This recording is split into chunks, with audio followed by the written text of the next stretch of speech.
बिस्मिल्लाहिर्रहमानिर्रहीम। अस्सलाम वालेकुम। लास्ट जो हम लोगों ने एमसीक्यूज की डिस्कशन की थी 320 तक डिस्कशन कर ली थी। तो now in this video will discuss from 321 to onward. ठीक है जी। एमसीक्यूज नंबर 321 में एग्जामिनर कह रहा है which one is not an example of oligopoly, इनमें से कौन सी ओलिगोपोली की एग्जाम्पल नहीं है। ठीक है। तो ऑयल सेक्टर आपको पता है फ्यू सेलर्स होते हैं और ये होमोजेनियस प्रोडक्ट सेल कर रहे होते हैं, तो ये ओलिगोपोली की एग्जाम्पल है। मीडिया इंडस्ट्री भी ओलिगोपोली एग्जांपल है, बुक पे लिखी हुई हमने। और मोबाइल ऑटोमोबाइल इंडस्ट्री भी ओलिगोपोली एग्जांपल है, क्योंकि इनमें भी फ्यू सेलर्स हैं, मीडिया में भी और ऑटोमोबाइल में। जो शू आउटलेट है इनमें जो है मोनोपोलिस्टिक कंपटीशन है। ठीक है। तो ये ओलिगोपोली एग्जांपल नहीं है। 322 which one is included in GDP while calculating through value added approach। जब हम वैल्यू एडिड अप्रोच से चलते हैं और जीडीपी नेशनल इनकम कैलकुलेट करते हैं, बताएं किस चीज़ को हम शामिल करते हैं। ठीक है जी। अच्छा, क्योंकि ये राइट ऑप्शन है इसको बाद में देखते हैं, तो देखते हैं कि बी क्यों नहीं ऐड हुआ। Income from old car sale, आपको पता है जो सेकंड हैंड गुड्स होती हैं वो नेशनल इनकम में एज एन इनकम और एक्सपेंस के तौर पर नहीं आ रही होती। Income from resale of old furniture, old furniture को दोबारा सेल करना, इसका मतलब एक मतलब सेल हो चुका है, दोबारा रीसेल करने की इजाज़त नहीं है। सर्विस फॉर सेल्फ कंजम्पशन, अपने आप को ही सर्विसेज देना। मिसाल के तौर पर हमने क्या किया, अपने गार्डन की जो है पौधे लगा लिए, तो हमने कहा कि भाई अगर ये माली से काम करवाते तो उसको भी तो हमने 500,000 देने थे ना, चलो ये मैं अपने आप को 500,000 देता हूँ। तो खुद काम करना अपने घर का और अपने आप को ही पैसे देना, तो ये कोई इनकम और एक्सपेंस नहीं है। तो सेल्फ कंजम्पशन जो है ये नेशनल इनकम में ना एज एन इनकम के तौर पर आता है, ना ही एक्सपेंस के तौर पर आता है। ठीक है जी। और प्राइस ऑफ इंटरमीडिएट गुड, आपको पता है वैल्यू एडिड अप्रोच आती ही इस तरीके से है कि वैल्यू एडिशन में हम क्या करते हैं, price of final good minus price of intermediate good. तो वैल्यू एडिड अप्रोच में जीडीपी कैलकुलेट ही इस तरह से होती है कि price of final good minus price of intermediate good, तो इन दोनों के डिफरेंस यहाँ से नेशनल इनकम आ रही होती है। तो that's an alpha option is correct. ठीक है। 323 central bank has reserve of, central bank के पास जो रिजर्व्स होती हैं वो सिल्वर में होती हैं, फॉरेन करेंसी में होते हैं। असल में जो सेंट्रल बैंक के पास जो रिजर्व्स होते हैं या तो वो गोल्ड की शक्ल में होते हैं या तो वो फॉरेन करेंसीज की शक्ल में होते हैं। दैट्स वाई यहाँ पे गोल्ड था नहीं, फॉरेन करेंसीज थी, तो हम बीटा को सही मान लेते हैं। ठीक है। और अगर कोई और ऑप्शन होती है जिसमें बहुत एंड भी होता है तो हम सिल्वर को भी समहाउ ऐड कर सकते हैं, लेकिन फॉरेन करेंसी और जो गोल्ड है ये दो कैटेगरी होती हैं सेंट्रल बैंक के रिजर्व्स की, जो इस वक्त लेटेस्ट है।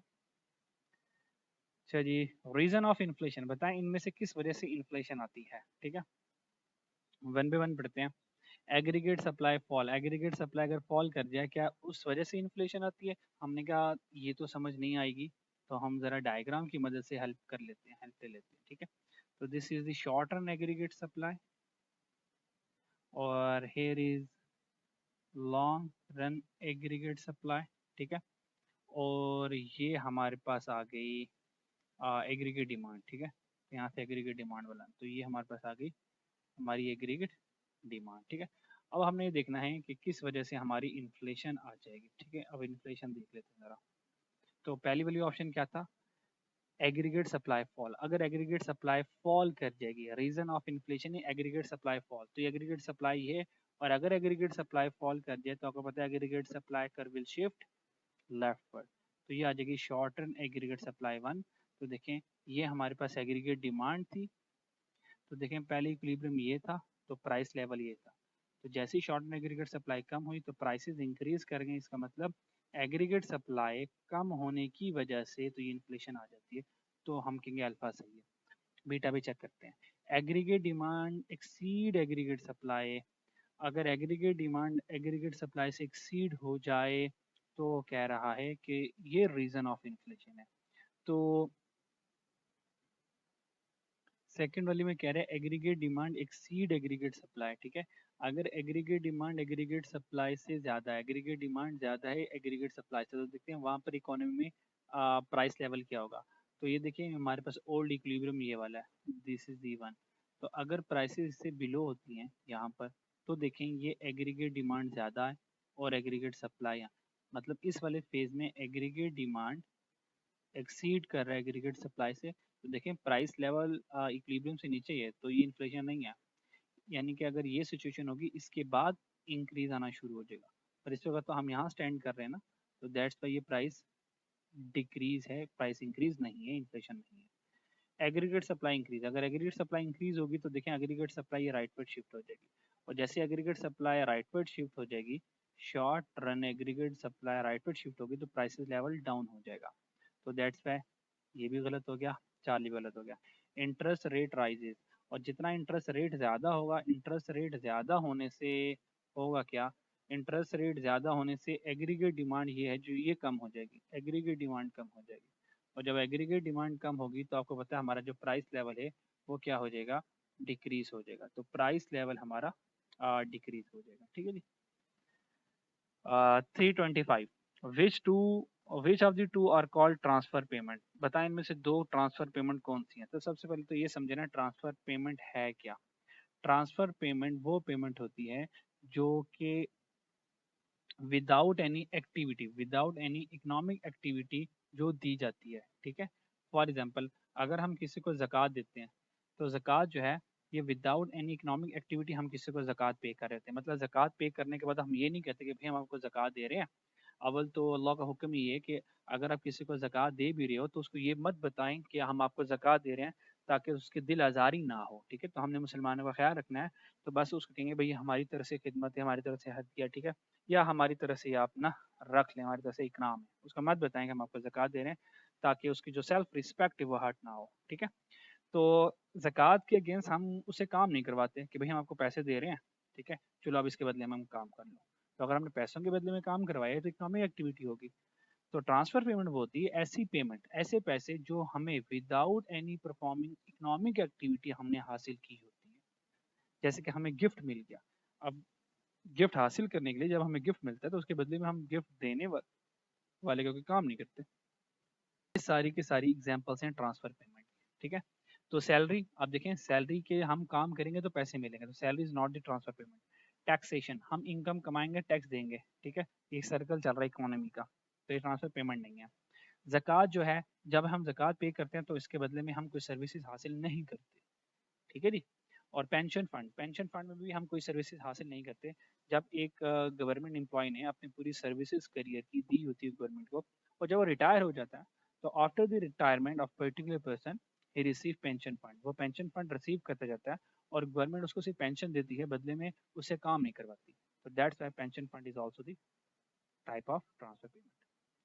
326, विच of the following is example of direct और इनडायरेक्ट टैक्स। तो सेल टैक्स आपको पता है एग्जाम्पल है इनडायरेक्ट टैक्स की। ठीक है, क्योंकि ये डायरेक्ट टू द पर्सन नहीं लगता, ये इनडायरेक्ट टू द पर्सन, यानी कि इम्पैक्ट और incidence of tax different person पर होता है। और जितने भी हमारी जनरल स्टोर की आइटम्स हैं वो सारी सारी सेल टैक्स हैं, और जो सेल टैक्स है नॉर्मली कंज्यूमर पे करता है, तो दैट्स वाई इनडायरेक्ट टैक्स है। ठीक है, ये लगाया प्रोड्यूसर के ऊपर जाता है, पर अल्टीमेटली जो इम्पैक्ट ऑफ टैक्स जाता है, जो burden of final burden of tax जाता है वो कंज्यूमर पर जाता है। वेल्थ टैक्स, जितनी जिसके पास जितनी दौलत ज्यादा होगी उसके ऊपर उतना टैक्स ज्यादा लगेगा, this is the kind of direct tax. GST, sale tax को ही जीएसटी कहते हैं, जनरल सेल टैक्स, वो हमें पता है पहले इनडायरेक्ट टैक्स होता है। और इनकम टैक्स, इनकम ज्यादा टैक्स ज्यादा, हमें पता है डायरेक्ट टैक्स होता है। ठीक है, 327, विच of the following is not included in GDP deflator, इनमें से जब हम जीडीपी डिफ्लेटर की कैलकुलेशन करते हैं किसको इंक्लूड नहीं करते। तो स्टूडेंट ये वाला जीडीपी डिफ्लेटर के साथ ये तीसरी मरतबा मैं एमसीक्यू सॉल्व कर रहा हूँ। ठीक है, तो जीडीपी डिफ्लेटर का हमने एमसीक्यूज पढ़ा हुआ है, तो आप अगर मेरे फाइल में देखेंगे 212, 212 में भी जीडीपी डिफ्लेटर का एक क्वेश्चन है।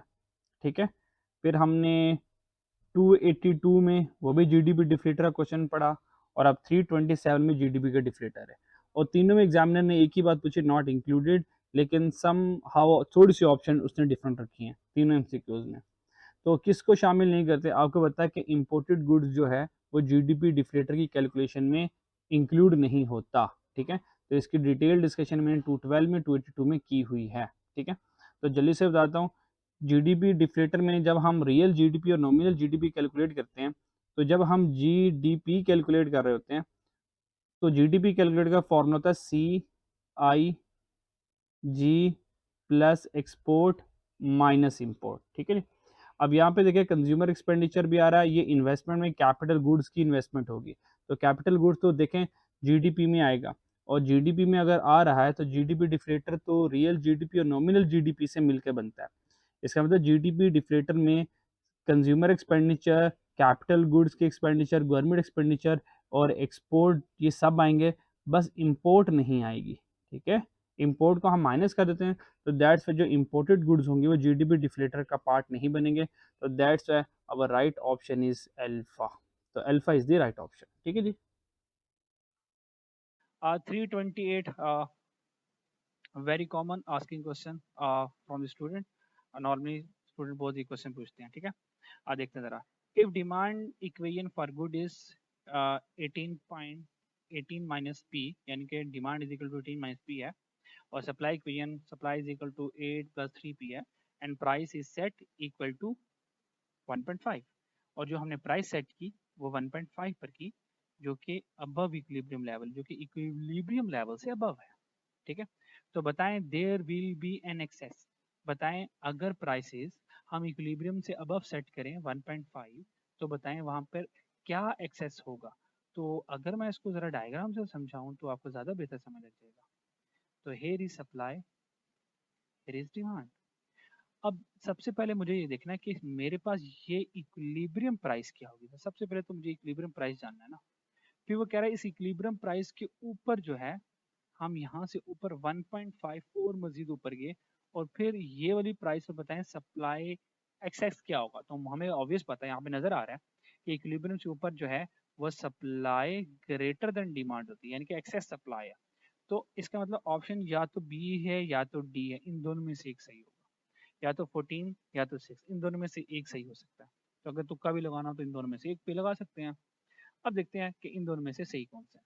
तो सबसे पहले मुझे इस इक्विलिब्रियम प्राइस को फाइंड करना है। तो इक्विलिब्रियम प्राइस कैसे, हमें पता है equilibrium price is where demand is equal to supply. What is quantity demand 18 minus पी, तो यहाँ पर आ जाएगा 18 माइनस पी। What is the supply 8 plus 3 पी, यहाँ पर आ जाएगा 8 प्लस 3 पी। सॉल्व कर लेते हैं। तो 8 में से 18 माइनस करें, यहाँ पे आ जाएगा 10 माइनस पी, इधर आ जाएगा तो ये बन जाएगा 4p। ठीक है, तो यहाँ से क्या करेंगे, p फाइंड कर लेंगे। तो यहाँ से हमारे पास आ जाएगा p इज इक्वल टू 10 को 4 से डिवाइड कर दें, तो आंसर आ गया हमारे पास इस p का 2.5। तो ये हमारे पास इक्विलिब्रियम प्राइस, यानी कि ये जो प्राइस है ये हमारे पास आ गई 2.5। अब इस 2.5 में 1.5 का इंक्रीज आया। जब 2.5 में हम 1.5 ऐड करेंगे तो हमारे पास आंसर आ जाएगा 4। इसका मतलब ये प्राइस 4 आ गई। अब वो ये पूछ रहा है इस प्राइस 4 में बताएं कि सप्लाई कितनी है और डिमांड कितनी है। तो हमने क्या बता देते हैं। तो अगेन दोबारा फंक्शन लिखेंगे, 18 माइनस पी डिमांड, और यहाँ से लिखेंगे 8 प्लस 3p सप्लाई। ये डिमांड हो गया और ये सप्लाई हो गया। ठीक है, प्राइस कितनी है 4। इस 4 प्राइस पे देखना है कि सप्लाई और डिमांड में क्या फ़र्क है। तो 18 माइनस 4 कर दिया और 8 प्लस 3 इंटू 4 कर दिया। तो 18 माइनस 4 किया 12 आया, 3 4 ज़ा 12, और 12 प्लस 18 किया तो आंसर हमारे पास आ गया 20, और 18 माइनस 4 किया तो ये हमारे पास 14 आया। तो डिमांड देखिए 14 है, सप्लाई 20 है, इसका मतलब सप्लाई ग्रेटर देन डिमांड है कितने यूनिट से, 6 यूनिट से। दैट्स वाई 6 हमारा आंसर होगा। ये इस तरह से एमसीक्यूज होना था हमारा। ठीक है जी, होप सो यू अंडरस्टैंड। 29 देखते हैं। विच of the following is not function of commercial bank. बताएं इनमें से कौन सा कमर्शियल बैंक का फंक्शन नहीं है। कमर्शियल बैंक एजुकेशन के लिए लोन देता है, बिल्कुल देता है, हमें नॉट के ऊपर फोकस करना है। Commercial bank locker facility provide करता है, बिल्कुल करता है। Commercial bank bill of exchange की डिस्काउंटिंग करता है, बिल्कुल करता है। क्या कमर्शियल बैंक क्रेडिट्स को भी कंट्रोल करता है, बिल्कुल नहीं करता, क्योंकि कंट्रोल क्रेडिट ये कमर्शियल बैंक का फंक्शन नहीं है, सेंट्रल बैंक का फंक्शन है। बच्चों इस तरह से कंसेप्ट क्लियर होंगे तो एग्जाम में एमसीक्यू सॉल्व करना बड़ा आसान हो जाएगा। ठीक है जी, तो बजाय इसके कि आप क्रैमिंग करें आपको कंसेप्ट समझना पड़ेगा। ठीक है, इसका मतलब अगर ये कमर्शियल बैंक का फंक्शन नहीं है तो हमें पता होना चाहिए प्रिय किसका फंक्शन है, तो हमें पता है वो सेंट्रल बैंक का। ठीक है, देख सकते हैं 3.20। विच of the following is not a factor of production. Land factor of production है, ऑयल लैंड का हिस्सा है, फैक्टर प्रोडक्शन है, लेबर फैक्टर प्रोडक्शन का हिस्सा है, पैसे फैक्टर प्रोडक्शन नहीं है। आसान एमसीक्यू था एक। Factor of payment is domestic income, कहता है जो फैक्टर ऑफ प्रोडक्शन है वो डोमेस्टिक इनकम है। बिल्कुल बात सही, क्योंकि ये जो फैक्टर ऑफ पेमेंट है ये फैक्टर ऑफ प्रोडक्शन के अगेंस्ट रिवॉर्ड है, कमाई जाती है जो कि हमने अपने मुल्क में चीज़ें बनाने के लिए काम किया, उसके अगेंस्ट हमें पैसे मिले। तो बिल्कुल ट्रू बात है। 332 in which country mix economic system is dominant, इनमें से कौन सा कंट्री ऐसा है जिसमें मिक्स इकोनॉमिक सिस्टम डोमिनेंट है। तो ये बुक में ना एग्जांपल्स लिखी हुई हैं सारी, वो देख लीजिएगा तो आपको यूएसए नजर आ जाएगा उसमें, ठीक है। 33 which economic system has the motivate to earn profit only, कौन सा इकोनॉमिक सिस्टम ऐसा है जो कहता है बस सिर्फ प्रॉफिट कमाओ, सेल्फिश हो जाओ, सेल्फ ओरिएंटेड हो जाओ, पैसे कमाने के ऊपर फोकस करो, इकोनॉमी का बेड़ा गर्क हो रहा होने दो, लोगों को फायदा हो या ना हो, प्रॉफिट होना चाहिए। आपको पता है फ्री इकोनॉमिक सिस्टम, जिसको मार्केट इकोनॉमिक सिस्टम भी कहते हैं, वो प्रॉफिट ओरिएंटेड होता है, सेल्फ इंटरेस्ट के ऊपर होता है, ठीक है। रॉ मटेरियल, और आपको पता है रॉ मटेरियल लैंड का हिस्सा है, जमीन में से मिनरल्स निकलते हैं, रॉ मटेरियल निकलता है, ठीक है, तो वो लैंड का हिस्सा होता है रॉ मटेरियल। इतनी मुश्किल नहीं है, दैट्स वाई इसमें ज़्यादा टाइम नहीं लगाया। 335 देखते हैं। G N P is equal to, कहता है जी एन पी किसके इक्वल है। तो आपको पता है कि जब आप C I C G X minus M करते हैं, इन सबको जब ऐड करते हैं तो आप पहुंच जाते हैं जी डी पी पर। तो आप जी डी पी पर पहुंच जाते हैं, ठीक है। फिर आप उस जी डी पी में ऐड करते हैं नेट फॉरेन इनकम। जब इसमें आप नेट फॉरेन इनकम ऐड करते हैं तो डी से नेशनल लेवल पर पहुंच जाते हैं जी एन पी पर। तो कह रहा है ये जी एन पी किसके इक्वल है, तो जी एन पी किसके इक्वल हुआ, तो ऑब्वियस बात है जी एन पी इक्वल हुआ G D P plus net foreign income, ठीक है। तो G D P plus income received from abroad minus income पे टू एक्सपोर्ट, यानी कि इनकम पे टू फॉरनर, ठीक है। जो हमने बाहर से इनकम रिसीव की वो ऐड करेंगे, और जो हम बाहर वालों को इनकम हमने पे करनी है, ठीक है, तो वो हम क्या करेंगे, माइनस करेंगे। इनकम पे टू एक्सपोर्ट, जब हम चीज़ें नॉर्मल ना एक्सपोर्ट करते हैं, पता नहीं यहाँ पे किस सेंस में लिखा हुआ है, इनकम पे टू एक्सपोर्ट यानी कि नॉर्मली जब हम एक्सपोर्ट करते हैं तो इनकम रिसीव हो रही होती है, ठीक है। तो ये तो वो वाले पैसे हैं कि यानी कि यहाँ पे इनकम पे टू एक्सपोर्ट की जगह मेरा ख्याल से इनकम पे टू इम्पोर्ट आनी चाहिए, यानी कि जो हम इम्पोर्ट करते हैं उसके बदले में हम पैसे दे रहे होते हैं, ठीक है। या यहाँ पे उसका मतलब ये होगा कि इनकम पे टू एक्सपोर्ट का ये भी मतलब हो सकता है कि जो भी मल्टीनेशनल कंपनियाँ फॉरेन कंपनीज पाकिस्तान में कमा रही हैं ना, वो क्या कर रही हैं, वो पाकिस्तानी पैसा एक्सपोर्ट कर रही हैं अपने ममालिक में। इसका मतलब हमारी कंट्री से पैसा जा रहा है, तो दैट्स पे हम ये माइनस कर देंगे। और जो इनकम रिसीव्ड फ्रॉम अब्रॉड है, जो बाहर के मुल्क से हमारे पाकिस्तान में पैसा आ रहा है, वो ऐड कर देंगे। तो जीडीपी में net foreign income, net property income को ऐड करेंगे तो जीएनपी आ जाता है। तो that's option 40 the correct one. 336, ठीक है जी, बस आज के लिए इतना काफ़ी है। 335 का देख लीजिएगा, नेक्स्ट इंशाल्लाह 336 से ऑनवर्ड इंशाल्लाह डिस्कशन करते हैं। अपना ख्याल रखिएगा बहुत।